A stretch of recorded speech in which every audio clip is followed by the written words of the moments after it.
Hello, all. I hope all are doing well. We are continuing with this week's portion review, and we are in the portion of Metzora. This means one being diseased. Specifically, in our context, we're talking about biblical leprosy. Now, this portion deals with ritual impurity generally, but specifically it addresses the cleansing from the skin disease, right? The purification process of the sarat. How do you deal with the fact that your house is stricken by this plague, male genital discharges, and menstruation. Now, when we're dealing with such seemingly obscure topics, there's a question that arises, which is what are behind these strange and specific commandments, right?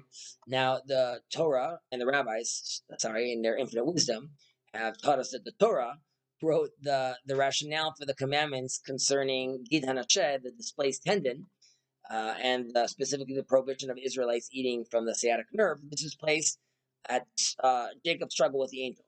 And this was done in order to teach us the foundation of all the commandments are concealed within the narrative part of the Torah, especially those related to the history of the patriarchs and the matriarchs.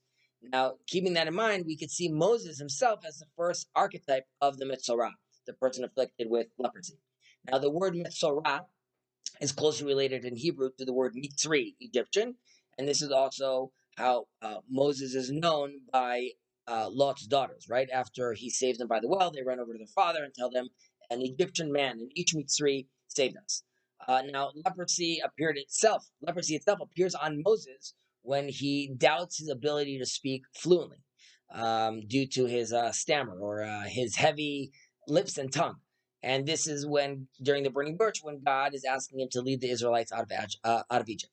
Now, this comes from again as a consequence of his difficulties of speech, and leprosy serves as a manifestation of a commandment when there is a corruption in speech among the Israelites, particularly with lashon hara, evil speech, or gossip about speaking about other individuals in a improper manner. Now, the purification process itself of the lepers is also similar to Moses' life journey in general. And we'll break that down right now in a few different examples. First, it involves extracting the divine spark from the Egyptian speech, influenced by the Egyptian culture, and trying to purify it. Right, so Moses is going through this whole process of being the Egyptian prince, and then making its way out from there, ultimately being the prophet who's speaking God's words.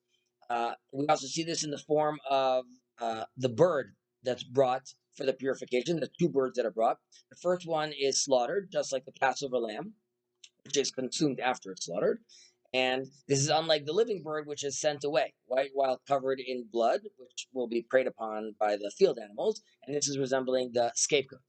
Now we also have the sprinkling of the blood, but with the ezov, the hyssop, on the purified individual, which this also corresponds to the blood that's being applied on the doorposts during Passover in Egypt, right before the last plague. Now there's also the 7 days, which are a waiting period for the lepers outside his tent, outside the rest of the community. This parallels Moses' wait to return to the people after years of physical and spiritual estrangement during his time in Pharaoh's house and also in Midian. Now, when he returns, there is a delay. And the delay is because he still didn't circumcise his son, which, of course, his wife Tzipporah ends up performing that circumcision. But this is also symbolizing an elevation to a higher level. And this is only realized on the 8th day. Right now, there are 3 commandments that require a 7-day counting period to prepare, and then there's a sanctification act on the 8th day. There's the purification of the lepers, which there's the purification of the male and female zav, which is the discharge, and there's also the guilt offering that the Nazarite brings. Now, these are 3 falls, which bring a person to a higher level after their correction. Now, the leper is required to correct the relation between himself and their fellow.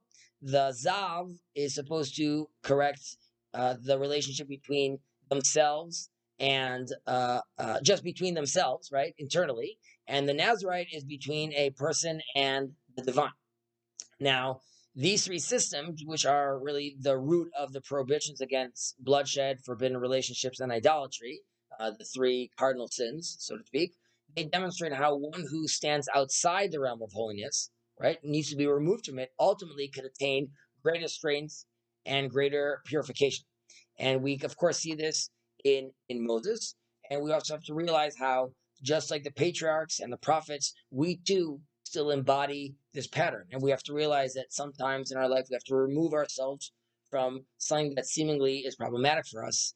So we could look at it, we could notice the difference, we could see where we are stumbling, and then return to our community, to our family, to ourselves, purified and with a better sense of balance, a better sense of orientation. I wish us all a Shabbat Shalom, and take care.